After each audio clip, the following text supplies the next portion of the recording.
ഇന്ന് ഞാൻ നിങ്ങളെ കാണിക്കാൻ പോകുന്നത് നമ്മുടെ പാവ മിക്സ്ചറിനെ കൊണ്ട് നമുക്ക് ഉണ്ടാക്കാൻ പറ്റുന്ന 2 കോമ്പിനേഷൻസ് ആട്ടോ. പണ്ട് കല്യാണ വീടുകളിൽ കിട്ടിക്കൊണ്ടിരുന്ന കോമ്പിനേഷൻസ് ആണേ. ആദ്യത്തെ കോമ്പിനേഷൻ ദേ അലുവയും മിക്സ്ചറൂടെ ദേ ഇങ്ങനെ കുഴച്ചങ്ങോട്ട് കഴിക്കുക. അതേ രണ്ടാമത്തെ കോമ്പിനേഷനാണേ. പാളയം തോടൻ പഴമാണ് ഒന്നുകൂടെ ടേസ്റ്റ് കേട്ടോ. പക്ഷേ എനിക്കത് കിട്ടിയില്ല. റോബസ്റ്റ് വെച്ച് അഡ്ജസ്റ്റ് ചെയ്ത് കേട്ടോ. ദേ ഇങ്ങനെ പഴം വെച്ച് കുഴച്ച് കഴിക്കാൻ നല്ല ടേസ്റ്റാണ് മിക്സ്ചർ. എന്നിട്ട് ഞാൻ ആ പഴവും ഹൽവയും മിക്സ്ചറൂടെ കഴിച്ചാൽ എങ്ങനെ ഉണ്ടായിരിക്കും എന്നറിയാൻ വേണ്ടിയിട്ട് ഒന്ന് ടെസ്റ്റ് ചെയ്ത് കഴിച്ച് നോക്കി കേട്ടോ. അതത്ര സുഖമില്ല, ഒരു ഓക്കെ സാധനം. കാരണം ഒന്നിൻ്റെ ടേസ്റ്റ് അങ്ങോട്ട് സെപ്പറേറ്റ് ആയിട്ട് അറിയാൻ പറ്റുന്നില്ല, ഒരു കുഴഞ്ഞ രുചി കേട്ടോ.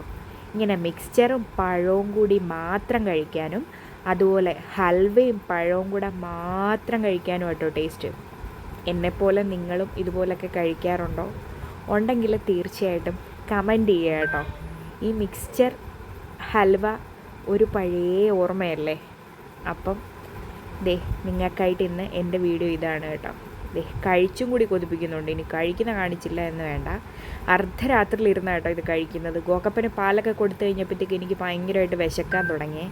അപ്പം ഞാൻ വിചാരിച്ച് മിക്സ്ചറും ഹൽവയും ഇരിപ്പുണ്ടല്ലോ, ഒന്ന് മിക്സ് ചെയ്ത് കഴിച്ചാലോ എന്ന്. കുറേ ദിവസമായി.